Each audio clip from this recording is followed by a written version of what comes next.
live? All right, we live. Welcome, y'all. Hey. Welcome. We are at Bmore Sports Talk. We are live and direct. We live. I did emphasize the live. We are live and direct. Hello, get into it. Bmore Pod. We are at Bmore Pod, giving you Bmore Sports Talk. Happy Monday, y'all. This is our first official episode, I'm going to say, with my gracious co-host. What's your name, co-host? Ivy Medusa. Y'all know me. All right. So, yes. Ivy, how you feeling today? I'm feeling pretty good. How you feeling? I feel I'm lit. I'm excited. I'm excited too. Indeed. It's a crazy weekend of sports. Oh yeah. We just had homecoming just come up. I'm not even gonna tell you. We're gonna tell y'all what we're gonna talk about today. But shout out SSH TV. Yes, indeed. Let's go. Yeah, we got a bunch of stuff to talk about today. We're gonna definitely let you know about that. We're gonna introduce you to us too. Let you know who we are, because I know for a lot of you, you know. But we're gonna get into that. And we're gonna talk about why we're doing this podcast in the first place. But we want to thank y'all for tuning in. For those who are watching live, for those who will be watching the replay or the recording of this, we definitely want to say thank you. We say Tubman City stand up. This is the official This is the official podcast of the home team. So what is the home team? The home team is family. The home team is everyone who listens to this podcast, everyone who has a passion, everyone who has a talent, everyone who understands that, sports is just another thing or outlet that ties into so many aspects of life. Those who can relate to what we go through and what we deal with every day, that's home team. Those who support us, they're home team. So, we are you are us. And we want you to tune in and buckle up and ride and walk with us on this ride through our journey and through our world and our take and our perspective on sports. We definitely are here to give you something different from everybody else. Yes. So if that's what you're into, we're definitely here for that. We're definitely here for the conversation, for the information, for the inspiration, for the lessons, for the perspective, and a lot of things that we can take from the world of sports other than just the action that we see on the screen every day. So exactly, you'll get your home team advantage here with us. Bmore Sports Talk. Indeed, the home team advantage. So, like I said, this is definitely something that is a promising, blossoming, blooming entity. I feel like it's a baby that has legs and arms and a heartbeat. And I definitely Ivy and I we're gonna nurture that thing. We're gonna let it grow. And of course, your support as well is going to help give this life. And, as it's not just going to be something we're giving you, we want you to give back to us and input into the show so that way we can just expand and grow and have more and more to share with the people. Yes. So about the show today, about homecoming. So what we're going to talk about a bunch of stuff, including the homecoming. DMV, it was a lot going on in the DMV over, this month. It was. Football games, homecoming. You got the holidays coming up. Football season's well underway. Baseball season just ended, but you have the off season coming up. So there's going to be a lot of talk and buzz about teams that aren't playing in the World Series. There's going to be a lot of buzz about what players they're going to sign, trade for, things like that. How they're going to prepare for the next year.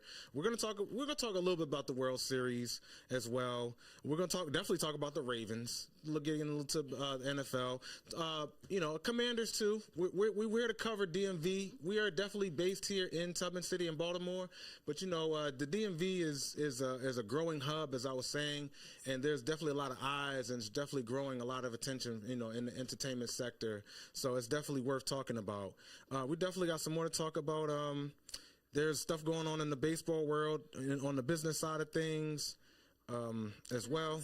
You mind if basketball? What? Yeah, sure. Just interrupt real quick, me, right? Yeah. Because you don't want to give everything right away. Oh yeah, sure. Okay. Right? So I just wanted to give an overview, but go ahead. I'm learning here with y'all, just to let you know, okay? No doubt. Because for me, Ivy, I've done 12 years gymnastics, 4 years dance, but I don't know nothing about football like that. Yeah. So I'm learning with the women who also would love to learn. We got questions, right? Indeed. He's got the answers. He's got all the answers. So we're going to get into it. But, yeah, we don't want to give him too much away. You got to. Oh, for sure. I just wanted to give him a brief overview. But, yeah, no doubt. I'm sorry. No, it's all good.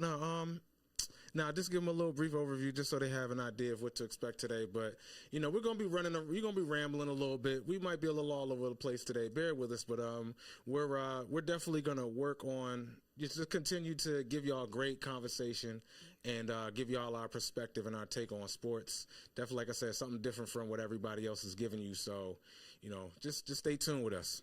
So I guess to start things off, we can kind of talk about, the homecoming situation. Bowie State, Howard, Morgan State, and University of Maryland. Right. I feel like I'm missing one, but I said Bowie, Howard, Morgan. Coppin? I don't know if Coppin maybe Coppin. I don't know. I didn't hear any. I'm sorry, Coppin. If y'all had, you said Howard. I did say Howard. My mother's a Bison alumni. Okay. Go Bison. And then Towson. I'm probably just throwing them out. I mean, all the prominent schools in the DMV area. I mean, there's quite a few. They're all important. Quite a few. Yes, indeed. Yeah. I guess what I was mentioning were the HBCUs. Okay. Yeah. So I guess that's what I should have probably mentioned though. So Bowie State, Howard, Morgan, they're all considered HBCUs, and even though University of Maryland isn't one, there is a prominent, African American population there. Yes. As far as the school. They are pretty well represented. Their football team has a black coach as well, and he's also a local product from, I think, PG County, Michael Loxley.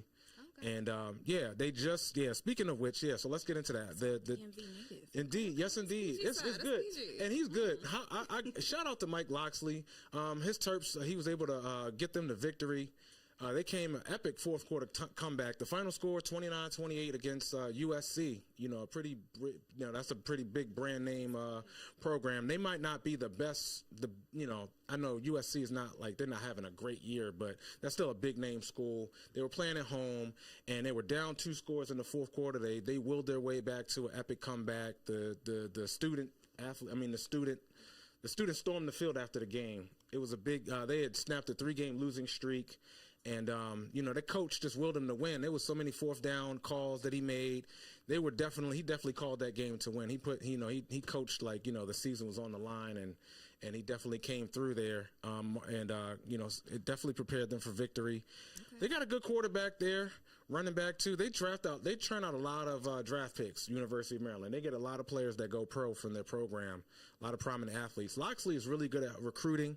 I think he knows how to relate to the students and the players. Mm-hmm. He's definitely a player's coach, and him having local roots. There's so much talent, so much athletic talent that comes out of the DMV. It used to frustrate me before he got hired. It was so many prominent athletes that didn't even get recruited by Maryland, from Baltimore, from PG, from Montgomery, from Northern Virginia, from DC. And they would go on to other prominent programs and shine, and even go on to have productive professional careers. And it's like University of Maryland never gave them a call. But with the coaches they have now, with Loxley for the football program, and Willard for the basketball program, they both have deeply invested their roots and resources into recruiting locally, because like I said, there's a bevy of local talent coming out of the DMV for the athletics. And, very good character guys. I mean, if you want to name a few, Stephon Diggs for the Houston Texans, was a player, Deontay Banks for the Giants. Those are Stephon Diggs wasn't a first rounder, but he's gone to a Pro Bowl. He's a very prominent receiver. Kicker Nick Novak, also Chad Ryland. Also, he got drafted. He's playing in the NFL as well, kicker for the Terps. A few other names that I can't think of off the top of my head, but just to name a few. I know some offensive linemen that also got drafted and playing in the NFL now that came out of the University of Maryland. So shout out to the Terps. They're now 4-3. They're back over 500. First conference win of the year. Go Loxley. So hopefully they're able to go on to their third straight year where they are eligible for a bowl championship game. That's something they haven't done in quite some time. Okay. Is be relevant, actually find themselves able to play extra games because they've actually played well enough in the season. So Mike Loxley has definitely done a good job of turning the program around and kind of righting the ship as far as culture. I feel like he needs to give some tips when it comes to the NFL coaches and draft picks, because we definitely have seen, like I said, I'm still new, but I've definitely seen, some like, okay, why would you go that route? As far as some of the players, or some of the players, and then just some of the choices, like even you could say with the Commanders too, with their owner for quite some time. Oh yeah, Snyder. I'm so glad he's out of there. Yeah, it took a minute, but that's one of those coaches I also would question when it comes to what are you really picking, your teammates for when it comes to their skill and as a whole for the team. Is it more beneficial or not? I'm just throwing that out there. It's a question I have, Okay, yeah, because it's definitely a process when it comes to picking talent out of college in the NFL draft, because you don't really know exactly what you're getting when player, college is a different level of competition than the pros. Got you. So, but I mean, sometimes, some guys, they look like they can't miss when you see them in college, and then when they come to the pros, they just don't really work out. It's a number of reasons. Sometimes they don't adjust well. Some players, they adjust at different speeds. So their first few years, they don't quite get it, but then they, sometimes they move on to another team, and then they're in a different system, and that second chance or that fresh start is what they need to really get things on track. Okay. Some guys just aren't focused. Some guys, when they get drafted, once they arrive to the league, that's their moment. They peak, like that's it. Yeah, that's it. I made it. I'm in. Which is an accomplishment, right? It's an accomplishment, but you're not done yet. You just got in. So, hey, I hear you. And I think they try to do that, but with the pros, it's a lot more hands off with the players because they're professionals. They're also expected to conduct themselves like grown men. Right. As opposed to in college, you get more supervision because because they got a school, they got to hit the books too, and then the schools are also they're supervised in a sense because since they get funding from outside entities, former students, other sponsors and things like that, they have to uphold their program to a certain standard. Contracts they sign, right? Yeah, things like that. Just with the school, whereas though with the professional levels, like everybody's accountable for themselves more so. So it's like you're coming in as an independent contractor almost on a professional level. Yeah, in a sense. I feel like some of the college students come in as more entitled because they were picked over, other fellow athletes, or even it's like, oh well, everyone's rooting for this team, and all right, well I'm in there now. So what? Let's get it, but they take all that time, and instead of putting that effort into training, they're partying. Yeah, so many times you've heard about that. I think this generation, they kind of get they've kind of understood from their generations past that you can't take these opportunities for granted, especially with social media. Everything's under so much scrutiny now. Right. So I've seen more young athletes they have the right counsel and mentorship to really groom them for the professional level and have more of a professionalism. For example, Jaden Daniels, the rookie quarterback for the Commanders. I think he's an example. I think he's a great example of what you're talking about as far as got some fans up in here for just as far as a young man who has come into the so y'all doing the whole way. We got a live studio audience, saying let's get it. We definitely appreciate the energy. The mood. Shout out to Dennis. Yes, saying nice. the man of the house. Shout out, he gave us a platform for us to, talk a little junk. So but no doubt. But yeah, Jaden's a great example of what I was talking about as far as a young man coming into the league, with a professional mindset, because you can't come into the league your first 5 games of your professional career and set records if you aren't focused. That's true. If you don't understand the assignment. So whoever he has in his camp, they're definitely doing a great job of preparing him for the task at hand. Being an NFL quarterback is a difficult job. It's a lot of pressure, a lot of expectation. And then to be your first year, you have no experience at the job at that, to come in and perform at that high level is very impressive, I must say. So I wish him much best, wish him much success. Only 21, 22 years old, and he's just doing the dang thing. So you got to be focused, and it's like, you can see like, I'm sure he can already see the results of his work, and that's already motivating him to just keep going and just stay focused. So, I mean, the parties, off seasons for that. When you want to party and chill and hang with your friends and really kick it with your family and relax, off seasons for that. I'm sure they have breaks during the season where they get to relax and unwind a little bit because we're all human. But, over the course of a 4 or 5 month schedule, like, your job is to help your team, lead your team, guide your team to a championship. Right. So that requires the utmost focus. Just like when you're on your job, you have certain goals and objectives that your company is trying to hit, not just you or your particular workforce or your department. Exactly. The entire company has goals and objectives that you're trying to hit. So it requires everyone to be focused and to put their best foot forward. It's like a team mission. It's a team mission, absolutely. Yeah. I mean, just even us, what we're doing right here is a team effort here. Yeah. So everyone's got to be on point if we want to succeed, if we want to, see the gold at the pot of gold at the end of the rainbow, so to speak. I definitely agree with that, and I like how you also brought up his name again. Jaden Daniels. Jaden Daniels has a great support team. Yes. And management, it seems like also, because if they are coming in as independent contractors, if they are coming in, having to not only just prove themselves but also maintain the performance that they showed in would that be training. Yeah, training camp, it's training camp, it's preseason. Yeah. That's So that's if they're what it doing really. that, I mean, that you could take this even outside of just football and umbrella it under sports in general, because you have certain athletes who do amazing their first 2 years, and they might end up changing management, and that could also switch how they work, because they might not have as much support, or they might not have that structure like they came in with. Right. Indeed.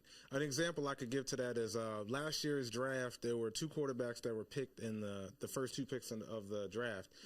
The first one was Bryce Young of Alabama. Okay. The second one was C.J. Stroud of Ohio State. They're close friends. Okay. They both were played very prominently in the college level. Bryce Young, we haven't really seen what Bryce Young can do. At least we don't know what his ceiling is, because he's been managed by pretty much the worst NFL organization. Okay. Ownership they're idiots. Idiots with a lot of money. Coaches that don't know exactly what to do, but yeah. I mean, if you read up on David Tepper, I think his name is, owner of the Carolina Panthers, but he's made a lot of boneheaded decisions since he's bought the team. Okay. And it hinders he himself also, because owners usually don't mess with the draft, but he was very headstrong about the guy that they picked. He thought that was the guy. And it hasn't worked out so well. So the owners should stay in their lane. Right? That's an example of bad management and ownership. The coach they have definitely set back their franchise for the next 2-3 years at least before they can start to develop a winner again. Whereas though Houston, they drafted Stroud with the second pick. They have I'm not sure who their owner is, but they have a really competent coach. He's a former player. Then he coached for a team that they didn't win a Super Bowl, but they were in contention. So he was on a winning franchise. He played for a winning franchise. He coached under a head coach who coached for a winning franchise. And then when he got his opportunity as a head coach, then, it was a good situation. They got a good quarterback. They already had a decent roster, some pieces there. So his first year, they were able to make the playoffs. Okay. So they actually lost to the Ravens last year in the playoffs, but it's okay. First, they overachieved because no one expected them to even do that well. Okay. But they're doing well, and they are one of the best teams in the conference this year. So last year was no fluke. The young guy they have a quarterback, the team that they have, the coach they have, they know what they're doing. They have a good plan in place. Okay. So they're setting their young guy for success right off the bat, kind of like Washington's doing with Jaden Daniels. Right. But with Carolina, they just botched that whole thing up terribly. So just an example of how things can work when you got the right team with you and you have the wrong team with you. So you could even, I'm kind of carrying this into the next topic you had mentioned. You could even say the same thing when it comes to Deshaun Watson's coach. Yeah. He's a bit of a sitting duck, but that Deshaun Watson situation. So, yeah, RIP to Deshaun Watson season. So, for those who don't know, the Achilles tear is towards the right Achilles tendon, non-contact injury, which usually is more troubling than a contact injury because if you just plant your foot on, that's just how dangerous it is to play sports. You can hurt yourself without even touching anybody. That's just how much stress you put on the human body from exerting yourself for 60 minutes. And that's just what we see on TV. Yeah. The practices and things like that. So the things that aren't documented or shown, Yeah, man. And it's like, and it's amazing. I've read stories about athletes that don't take care of themselves very well between games. You'd be surprised what they eat and what they should be eating. But yeah, tore his Achilles tendon. He's done for the year.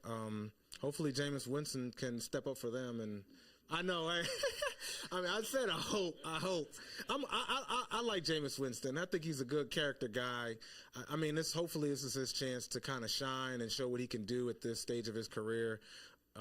Former first-round pick as well, so hopefully he can kind of show the league why he still got it. But they actually have a good defense. They've been hurting without Nick Chubb as well. I think that's been a big blow to their offense because he's such a focal point of their rushing attack. He's kind of like what Derrick Henry is to the Ravens as far as a running back. Because a lot of offenses, with NFL, it's the quarterback, but some teams, your best offensive player isn't always the quarterback, or your most prominent, or the one that attracts the most attention, that makes the most difference. Sometimes it's the receiver, sometimes it's the one of the tight ends, or the running back, or one of your offensive linemen. That if he goes down, it's like the offense doesn't really move the same without that guy. Because, they're really screwed. I know they just really. I think they're like 2-5 with like 11 games left to go. It's probably not looking good for their season as far as trying to make the playoffs, but they they still got plenty of games left. They could turn things around. But as far as that, I know they were definitely talking about it on the radio. It's interesting. I know we were kind of talking off air about it, and I was listening to the radio today, and it was actually one of the broadcasters. He had a lot to say about the behind the scenes with the whole Deshaun Watson situation, as far as the lawsuits he's facing. Yeah, see, that was the other part where I was like, okay, well, this was before, we were talking about this off air, and this was actually before his accident. Yeah. So I'm kind of concerned. His injury, now, right? Because I'm like, I hope we're not going to say none of that. Right. But I have a question, because you said they were thinking about, I'm sorry, as far as the contract? Right.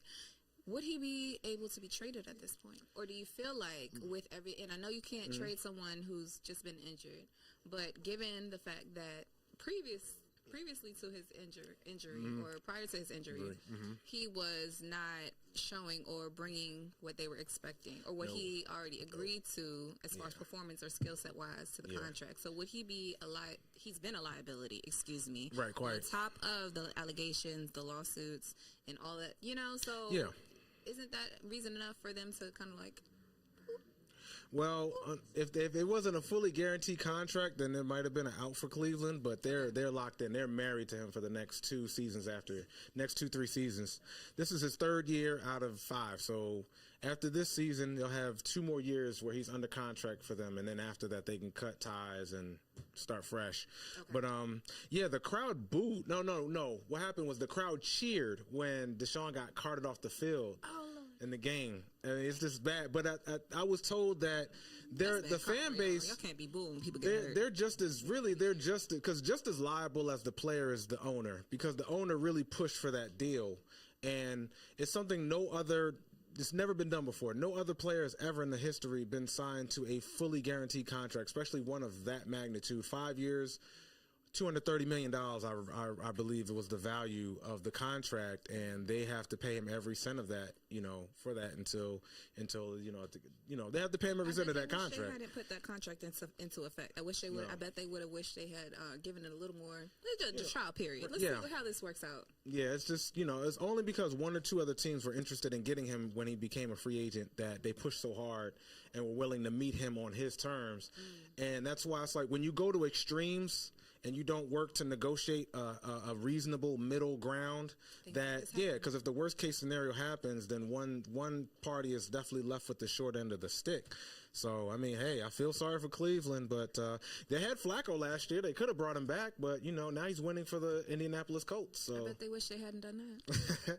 So, hey, it is what it is. F.L.O back is what it sounds like. Yeah, they sure could. I mean, who else could they get? Because at this point, he's benched. Well, F.L.O, Deshaun Watson, he's on the show. So they have a young guy, but he's hurt, I think, too. So Jameis Winston is I think their 3rd string quarterback they have. I need y'all to stretch. I need y'all to do your exercise. Like, what's going on with everybody? Y'all not stretching. You need to get into yoga. We need to get in some leafy greens. And I'm not. Indeed. No, you're right. But it's just weird because but even still, as we get older, we have to take better care of our body, and that's something that you realize, with a lot of sports, injuries are part of the game. 100% guaranteed injury rate, especially in football. It's a lot of stuff that seems like could be prevented or could have been avoided, but it's also one of those where. Are they just not taking it as serious? Are they not considering, everybody when it comes to their own personal training as well? It's interesting. It's an individual thing, and then it's also a team thing. Because I know during the season, the team is also responsible for having a staff responsible for the nutrition and for the strength and conditioning of their players. Right. That's why the whole offseason, the training camp and the offseason activities that lead up to the season are really geared towards not only preparing the athletes, preparing the team, for the games, physically, but mentally, not only strategy wise, as far as learning the system, what the coaches want to install as far as the playbooks and things like that. But also, before they can actually even go through training camp, they have to pass a conditioning test. Right. So that's just to say that you can run for a certain amount, run a certain distance, certain amount of time. You can perform in certain heat, certain conditions, because when, training camp's during the summer. So it's July, early August, dog days. So it's like 80, 90, even 100 degrees outside. And they're out practicing in the heat, going full throttle, sometimes in pads. So they have to, be prepared for that and gear themselves up for a full 17-game season. And, for those fortunate enough to make it the postseason, that's an extra 2, 3, extra game or 2 or 3 or 4 that they have to play. So you're starting off in the summer, going all the way into the winter, your body going through all kinds of wear and tear. You yourself as an athlete, you're responsible for taking care of your body well enough. And then the team also has to monitor how well the players are keeping up with their physical fitness and things like that, and make concessions and things like that to make sure that the players are ready, and then for the ones who get injured in the line of duty, that they have enough players to step up when guys go down. Do you feel like Deshaun Watson did that? Because from what it sounds like, he might have, and I'm not discrediting it, like I said, I don't know too much. But do you feel like he did that seeing as though it was a non-contact injury and he was not playing prior, right? So was he just laying around? I'm sorry. Well, no, he's been playing this year. Okay. But it's this, I couldn't say for sure, but that's certainly something to ponder, because but I know that the surfaces that they play on as well. I'm not sure. I know this was a very big talking point previously, years prior, leading up to this year, that there was a lot of complaint about the playing surfaces. Oh, the turf. Yeah, turf, because apparently there's at least the thing is that the players have a lesser chance of injury when they play on natural grass compared to artificial turf, because the turf is so much tougher. It's like rubber. It's like it's like tire rubber and fake grass. Oh my gosh! I've been told it's almost like hitting concrete when you land on the ground. You're playing on artificial the grass, dirt. Grass and dirt. Grass and dirt. Yeah, so the stadiums that use turf, supposedly there were a lot more non-contact injuries from that. So I could see that being an issue for it. Also, the quality of the equipment, I heard, is it's not quite as it used to be in years past. So the cleats that they wear, or if they're not taped up properly. I mean, there's so many different factors that go into, because the human body is really not conditioned, from what I understand. It's not really built or made to do super athletic things like that for so long. Like, you burn out quick. There's definitely a limit. You burn out quick. Deal with that type of strenuous, body contact consistently. Indeed. And expect it not to affect you long term. Yeah, it's a lot of stress. So, I mean, usually I think they say the average span of an NFL career is like somewhere like 3 to 5 years. So if you can go further than that, you're actually defying the odds. So here's my next question, because you also brought up, we had someone else to talk about, and that was Tom Brady. Oh yeah. So about Tom Brady. So because he's retired, so he's done. We're gonna get to that in just a moment. Oh, I'm sorry. I'm No, because I want to still talk. Yeah, no, we definitely need to, because I think we're about halfway done so far. Okay. And yeah, we're gonna get to it. We're gonna get to it. But I want to talk a little junk about the other quarterbacks in the AFC North as well, because last night the primetime game, the Steelers were hosting the New York Jets. And that was something worth talking about, because it was like a tale of two halves. The final score was, I think it was 37-15. Okay, so good. I was able to retain some information, right? Yeah. So, but halftime the score was 15-6. Jets were up, but Aaron Rodgers threw that interception towards the end of the first half, and that just turned the whole complexion of the game around, because Russell Wilson started. And this was his first game of the season. He was injured with a calf injury. He missed the first 6 games, and they had his the other quarterback, Justin Fields, start. Both of the quarterbacks starting. Well, both of the quarterbacks the Steelers have, they came from 2 other teams, and they didn't have much success from the teams they came from. Justin Fields coming from the Chicago Bears, he had some up and down moments, but they couldn't quite figure him out.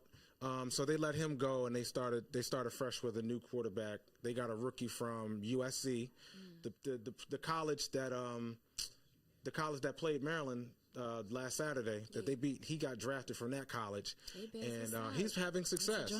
Yeah, okay. No doubt. Yeah. Hey, what's going on, brother? We got a shout out to Theo. We definitely would like to have you on the show, brother. You're definitely welcome to come by whenever. Shout out to Real Ravens Talk. Shout out to Biz Media TV. So we definitely support him, support what he's doing. Very, very, very awesome brother here representing Baltimore. Is very passionate about his Ravens, and we're going to get to them in just a minute. 15-37, and so that was the Jets versus the Steelers. Yes. So next week they're playing the New York Giants. Oh, the Steelers. Yeah. Oh yeah, that's a non-story. Oh no, I was going to say, what do you think as far as, because New York, they got two teams. They got two teams, and neither one of them are any good right now. Oh no, they share the same stadium. They share the same miserable fan base. Why you got two teams? Put your two teams together and put some work in. I don't know. It's just that's a waste of a team. It is, but they both of them. Well, it's a money thing too. Okay. Yeah, because New York is such a huge market, so right. Both. So one needs to be New York, one needs to be New Jersey. Because apparently you can't say you're from New Jersey and say you're from. I mean, it probably makes sense, but these are guys with a whole lot of money and big egos, so right. I don't know, but getting through to them. It is what it is. but yeah, I mean, there's a lot to talk about in that game because there was a lot of buzz leading up to this game. Mike Tomlin, the coach of the Steelers, made a very controversial decision to change the quarterback mid-season. Now, usually when you have a quarterback that's able to win games for you, you usually stick with him. Yeah. But the plan, I guess, was from the beginning of the season was that Russell Wilson, Sierra's husband, that he was going to be the number one starter. Yes, indeed. No, that's all good. Shout out to Sierra.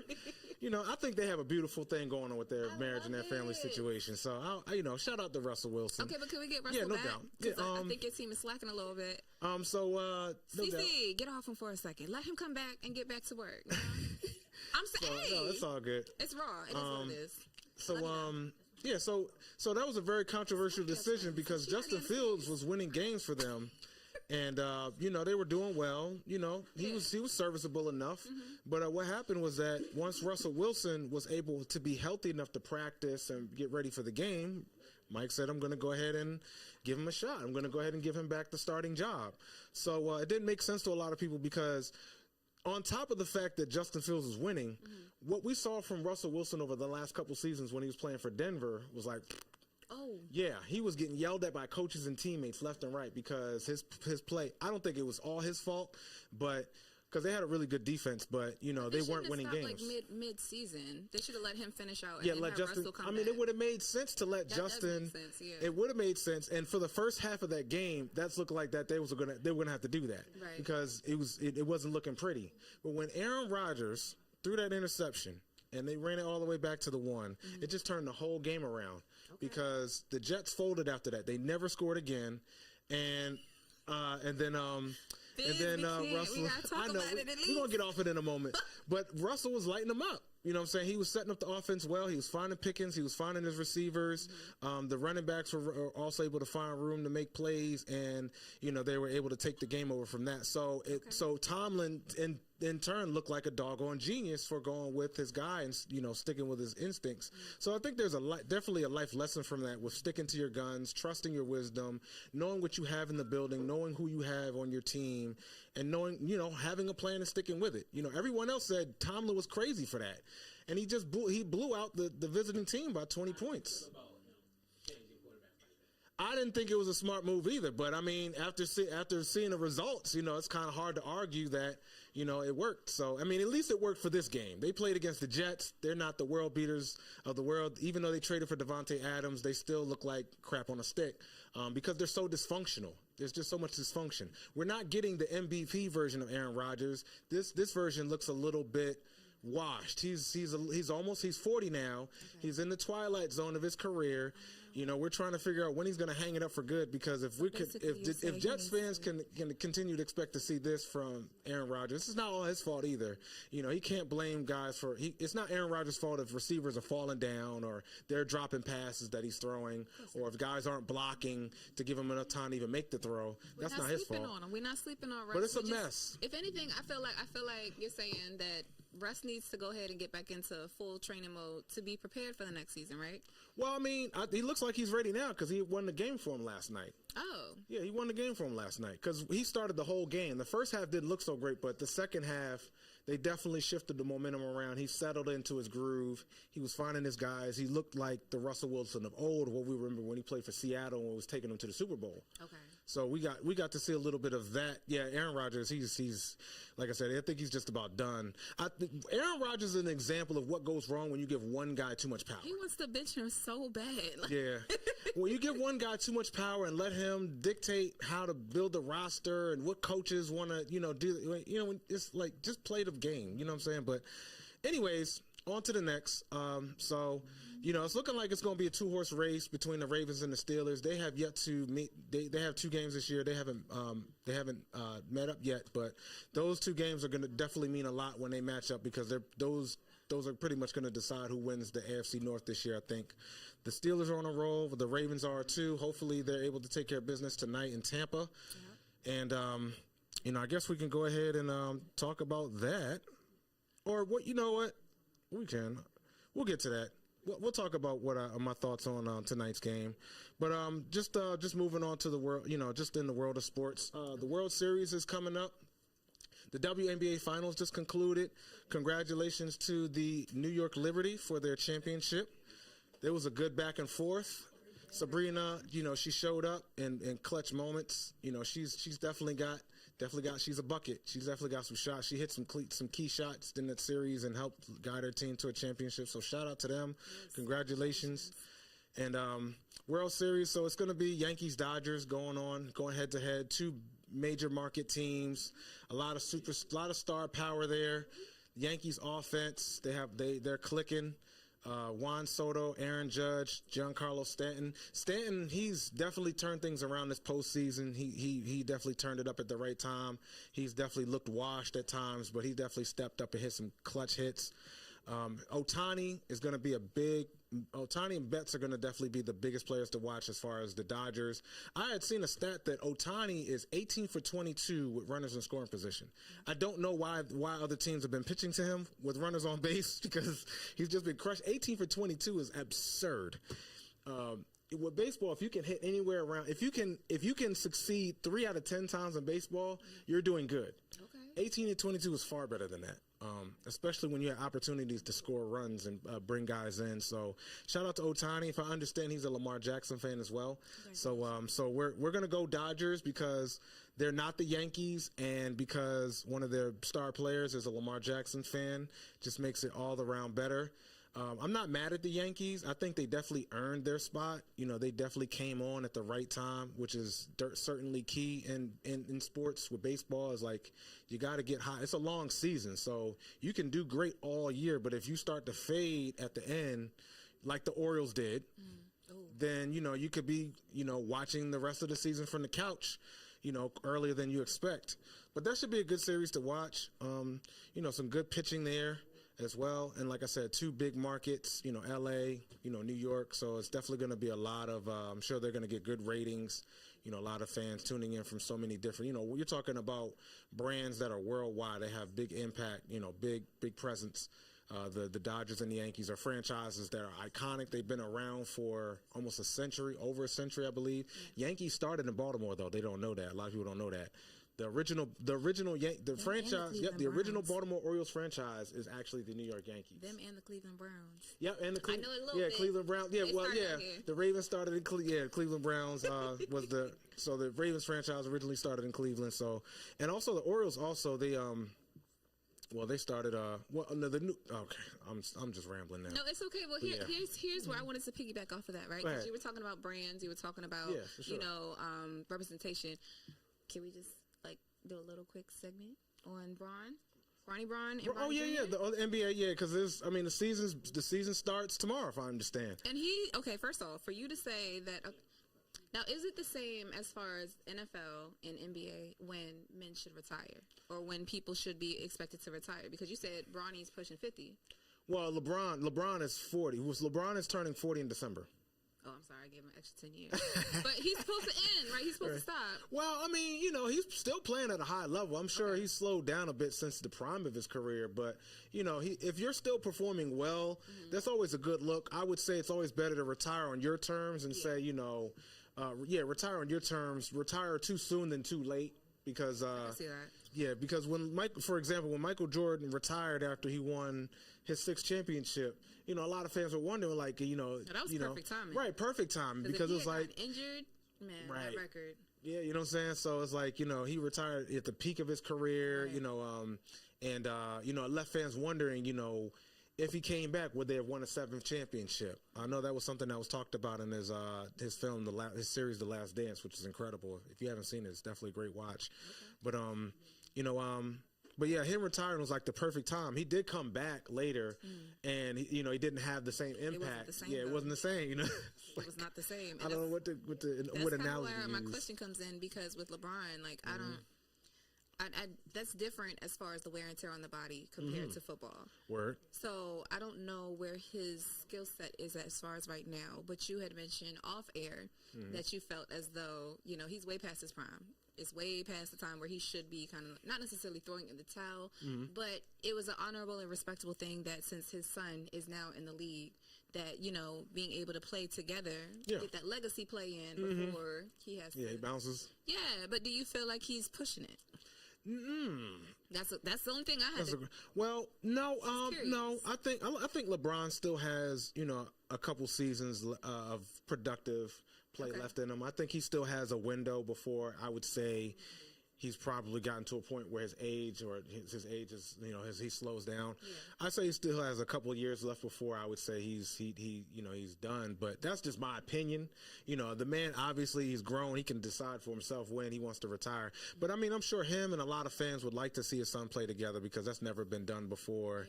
Yeah. And hopefully that does materialize. I know the early returns on, his son so far is like, he might not be ready yet. But I mean, everyone develops at their own time and their own pace. So, it's not to say that we'll never see it. And I mean, if they were to be so fortunate as to win a championship together, that would just be epic, But maybe Bronny Jr. needs to talk to Allen Iverson about practice. Practice. Maybe practice. We're talking about practice, not the game. just so he could really be prepared and ready for it, Right. But yeah, absolutely. And not to say he's not getting great advice or guidance, or even. Would that be training from his father as well? Yeah, mentorship, guidance, and things like that. But maybe outside looking in, like he should get it from someone who's not as And I'm sure there's a lot of pressure, because he's, he's the son of a future Hall of Famer. Exactly. That's a lot to live up to. There's a lot. Yeah, you talk about big shoes to fill, literally. So I'm sure it's just a lot for him to take in, because he's learning the game at this pace. Right. He's still young. He's learning himself. Yeah. He's still, I'm sure physically he's going to grow and develop into, because basketball, it's like, I would say it's the second or third most physically demanding, because football and hockey rank up there as far as being physically demanding and intense, but basketball is right up there. I mean, especially if you consider, like, today's league is a little not as physical, but in the 90s, early 2000s, 80s, 90s, NBA, listen, what? Woo, black and blue. Globetrotters. Yes, indeed. So, but I mean, as far as like, bumps and bruises and the physicality of the basketball game. So it's still a lot of physicality to the game of basketball. Right. So it takes a while to develop, and adjust. And I think he's a little bit smaller. I think Bronny's about 6'1", 6'2". So a lot of guys are like 6'6", 6'8", a little bit bigger in size. So it might take some time. Like I said, everyone develops at their own pace. I wish all the success for Bronny. Yes. And everyone learns at their own pace, so I think folks might just have to be a little patient. And he hasn't even played a game yet, so I mean, relax. It's his own journey on top of Absolutely. that, so it's like we can't have the expectation of LeBron. He's his own person. Exactly. So there might be that LeBron inspiration there. Yeah. There's definitely that inspiration. There's definitely, that's his bloodline. So there's going to be similarities, but you can't expect him to fill the exact same shoes that weren't his in the first place. Exactly. And I feel like that's where it gets a little tricky when it comes to not nepotism, but when it comes to like having family come up under you. Yeah. It's like have that expectation of you got to be just as good as so and so. Yeah. Let's see how he plays first. I can relate. He's going to do amazing. I can definitely relate from personal experience, having someone else's expectations kind of overshadow you and things like that. So, as long as Bronny can just focus on his game and just being the best Bronny he can be, I feel like that's going to be the key to his success in this point of his career. So, I wish them all the best. I shout out to the Lakers. We'll see how things go. I think things are a little bit more wide open in the Western Conference this year. I know Denver's going to have something to say. Minnesota's probably going to be a factor this year again. I know they made that big trade with New York. So that's probably shake things up conference-wise. But I think after that, Phoenix maybe, but I think after that, I think it's anybody's shot in the Western Conference this year. Boston's, they're the head of the class, and they're the king of the hill until someone else can knock them off their perch. Mm-hmm. But yeah, we'll see what happens this year. I think it should be a pretty exciting, some pretty exciting storylines to follow in the NBA this year. I know things don't really start to heat up until we get closer to the playoffs, but as things develop, there are going to be things to watch and pay attention to. Players on the come up, players on the downfall, so on and so forth. So I'll be tuning in and keeping posted and giving y'all some perspective on that as things progress. Definitely looking forward to that. So there's that, and I think we're I know we're getting towards the fourth quarter of the show, and we know Monday Night Football is coming. I think one of the games might have started already because they're having 2 games going on. Both Harbaughs are coaching. John Harbaugh's coaching, and his brother Jim Harbaugh's coaching as well. They're the Chargers are playing the Cardinals tonight, and his brother won the college championship. Mm-hmm. Coaching for Michigan last season before he got an NFL job, before he got back in the NFL. Oh, the sibling rivalry, like at its finest. Yeah, and you remember they both coached each other in the Super Bowl? You did mention that. Yeah, well, So Jim Harbaugh's had some success in the NFL coaching-wise in his first stint coaching for the 49ers before, he got fired, went to college, coached in college, won a national championship for the Michigan Wolverines. Right. And he went out at the top. A lot of scandal going on that year, but he went out at the top and then he was able to. I think that's part of the reason why he took an NFL job because I think his, all the scandals going on. Trying to remove himself from a messy situation. So he landed on his feet pretty good. Okay. He's coaching for a good, a talented team. I think he has a great quarterback in Herbert. They got a few players from the Ravens, a couple of running backs. I think a few other players. I think some coaches. I think their GM also used to be in the Ravens front office as well. So they got a lot of talent, coaching-wise, player-wise from the Ravens.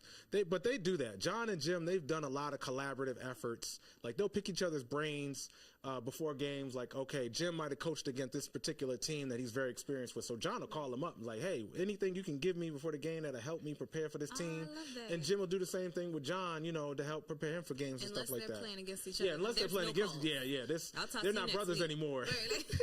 I'll talk to you next week. Right, exactly. After the game. But yeah, I think that's pretty cool. And they come from a coaching tree because their dad is also a legendary coach in college, Jack Harbaugh. So yeah. So yeah, shout out to the Harbaughs. I hope they both win. Hope both their teams win tonight. And I think they're set up well to do that. So we're going to get into the game shortly. Yeah, matter of fact, I think I covered just about everything that I wanted to cover leading up. So I have a bunch to talk about. First of all, the Ravens cannot afford to take their opponent lightly. I don't think they will. The Ravens are on a 4-game win streak after starting off 0-2, and things look kind of bleak, especially on the defensive side. They haven't been quite what we've expected there, but I think things are starting to gel there. Offensively, they've definitely figured things out. Lamar's in full control of the offense. He is the conductor of that train. Okay. And, the supporting cast is much better. He has very talented skill players as far as receivers, tight ends, running backs. They've upgraded. Offensive line, they had to get rid of some veterans, so they've went young and cheap because when you pay a quarterback $50 million a year, you have to find ways to save money. Yeah. So sometimes you can't afford to pay other guys, so you have to let guys go. You have to bring other guys in the draft, so that way you're paying them the minimum, so you can afford to pay everyone that's on the roster. Someone needs to go talk to Deshaun Watson's coach about that. The GM. Oh yeah, you're right. Yeah, the GM. But the general manager. Yeah. So he definitely had a hand to play in that deal. But sometimes I know in that situation, I know the owner had a lot of input in that as well. Right.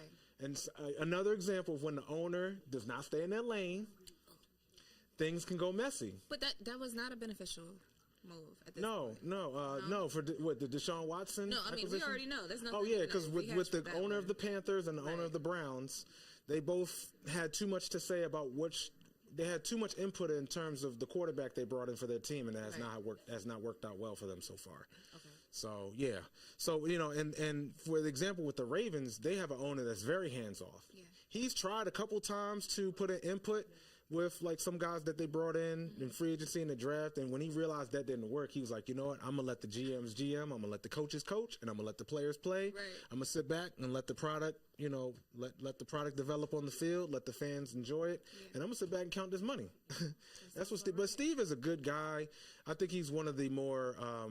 He's more the more well-liked owners in the league in terms of just, he stands on business, he stands on principle, and he's one of the more well-liked owners.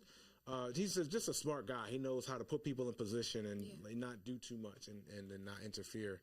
But that's good though. Yeah, indeed. I mean, you can everyone else, assume their role. Yeah.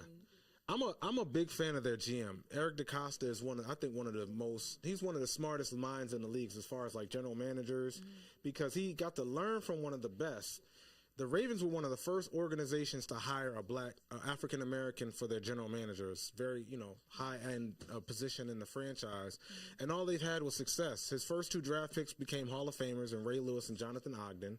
And he's gone on to draft almost a Pro Bowl talent every single year. He's responsible for drafting Joe Flacco. He's responsible for drafting Lamar Jackson. Ozzie Newsome's last NFL draft, he had drafted Lamar Jackson, Mark Andrews, a few other talented players that are still on the roster to this day. And Eric has done a wonderful job of learning under his wing and then stepping up into the role after Ozzie stepped down and just kind of picking up. I think he's kind of taken things to another level as far as assessing talent and really maximizing resources. He's definitely made some mistakes along the way. It's some growing pains to learning the job, but I think he was very well prepared for the role. And I think he's done better each year at building a roster that's capable of contending for a championship. That's good. That's really what. Yeah, I think when he negotiated Lamar Jackson's deal, that's a very unique situation because most players have an agent. Right. Lamar didn't. Right. He was speaking for himself, and it's very hard to come to terms with a player that doesn't have an agent, because the agent could be that buffer in terms of hearing what the team has to say in front office, but also representing the players' interests and their needs and things like that. And like without having that, it's much more difficult to have the conversations you need to have to say, all right, let's sign the thing. Mm-hmm. But they signed Lamar to a good deal. Lamar's financial future is set. He's one of the highest paid quarterbacks in the league. It's not a fully guaranteed deal, but he definitely has a good amount of guaranteed money in there. So for the first 2-3 years of that contract, he's definitely set. And then if whatever happens after that, nobody's stuck in terms of that. But I think that every pit. I think the Ravens are happy with that contract. I think every cent of that contract is money well spent, because when you have a guy who's won 2 MVPs and hasn't even hit the ceiling of his ability yet, it says a lot about the player and the individual. He's a leader on and off the field. And like I said, they have a great supporting cast around him. So he doesn't, even when he's had to do it all by himself, they've done very well. But now he doesn't have to. Yeah. So it's even that much more effective when they play, because the offense can hurt you so many ways. The theme of the Ravens offense has been pick your poison. Okay. So if you want to try to, because people said, okay, Lamar can't throw, he just runs really well. So try to stop Lamar Jackson. Okay, he can hand it off there. Derrick Henry. Derrick Henry can hurt you. He's a future Hall of Fame running back in and of himself. He leads the league in rushing yards right now, and I think rushing TDs. So he's just well on his way to a 1,000+ yard season. If he gets 2,000 yards on the ground this year, I wouldn't be surprised. He's definitely on the pace for it. But if you try to stop Lamar and Derrick on the ground and stack the box, put all your guys up to the line of scrimmage, then Lamar can hit you with the play action. And he can find any of his tight ends or his receivers. Zay Flowers is one of the best receivers in the league in his second season. Drafted out of Boston College last year. He leads by example with his play on the field, but he's also maturing and growing as well in terms of understanding the offense, how to beat defenses, how to find those spots, and using his abilities to his advantage, and just kind of setting an example for everyone else. That's important, though. Yeah. Indeed. Rashad Bateman is also an X factor in terms of talent level. He didn't perform up to expectations as a first-round pick in his first few years, but as he's gotten healthy, he's been able to show what he's able to do. He's so talented. You try to focus. He got healthy. Yeah, indeed, that's very important. We were just talking about the health and wellness of it, though, too. Indeed. Sometimes some players just get bad luck when it comes to injuries, because he didn't get injured much in college. He was very durable, and he had to get some surgeries in his first couple years, so he missed a lot of games. But this year, he's been able to stay healthy, stay on the field, and he's been able to be a factor. Him and Lamar have definitely had a better chemistry in terms of, understanding where he needs to be and where he's supposed to be, and Lamar knowing where he's going to be when he's looking for him. So they found that balance, like that yin and yang. Oh yeah, absolutely. I mean, they showed there was some promise of it. Yeah. Leading up to it, but we just didn't see it consistently. Okay. But now we're starting to see it game in and game out. So one of the Ken Wyman from 105.7, the fan, predicted that Rashad was going to have a 100-yard game today and a touchdown. So that would be his be a season high. Into existence. Yes, indeed. Yes, indeed. So and if not the receivers, they have the best tight end group. I think the most talented tight end group in the league, and Isaiah Likely, Mark Andrews, and Charlie Kolar. They all have shown flashes this year. All have touchdown passes from Lamar, and they've shown the ability to be a factor in the passing game. So having just a bevy of options, throwing the ball to, the offensive line starting to gel. Lamar's doing a better job of understanding how defenses want to attack him before the snap, so he knows how to set up his protection well to buy himself enough time to to read defenses and things like that and find the open man. But I mean, even if you don't give him time to throw, he can run. I mean, Lamar is just so exceptional. The way you see him conduct himself on the field, even when the play breaks down and doesn't look like there's an option, he'll find a way to make a play when there isn't one. But the way the offense is structured now, it's so much easier for him to just sit back and pick defenses apart, just sitting in the pocket, rather than having to scramble, rather than having to run and rely on his athletic ability. He can use his eyes to see the field and use his arm to get the ball to the guy. See, we need you over here, and you're so insightful. We really need you over here giving the players some points, I mean, hey, listen. It's all good. I mean, we'd love to have Lamar on the show. I'm saying. But then also, because the game starts at what time? 8:15, so it's going to be starting in a few minutes. I feel like you've warmed them up for this game. I feel like you've given them the pre-show, right? Word. I mean, I didn't talk enough about the opponent, but I mean, that's fine. Well, I mean, we'll see them play. Yeah. We'll see if it's worth talking about. Okay, that's a fair point. I'm not mad at Tampa Bay. They got a good, Baker Mayfield is a good quarterback. I think he's done a great job of turning his career around because he played for Cleveland, had some success, but it fell off his last couple years. Okay. And he bounced around a couple teams, but once he found his footing, he had a little bit of success in Los Angeles, but he wasn't the guy, so they moved on from him and went back to Stafford. But Tampa Bay picked him up last season, and they gave him an opportunity to be the guy, and he found some connection because they have some talented receivers there. Okay. So just having a quarterback capable, because they moved after Tom Brady retired, they was trying to figure out, well, who's going to succeed him and kind of keep the team relevant after Brady retired. Right. And Baker has definitely stepped up and answered the call. But that defense is going to be susceptible. It's going to be a lot. I expect to be a lot of points because both defenses aren't playing at their best. Mm-hmm. Both quarterbacks are playing really well. So it should be a pretty good matchup. But if you had to ask me which quarterback would I choose, which had the better chance to win, either Lamar Jackson or Baker Mayfield. Lamar Jackson. Right. I don't even got to ask hands down, the way he's Lamar. hyped up Lamar, the way he has really amped them up and everything, I'm looking forward to seeing this game. And because Baker played on Cleveland. I'm looking forward to this game.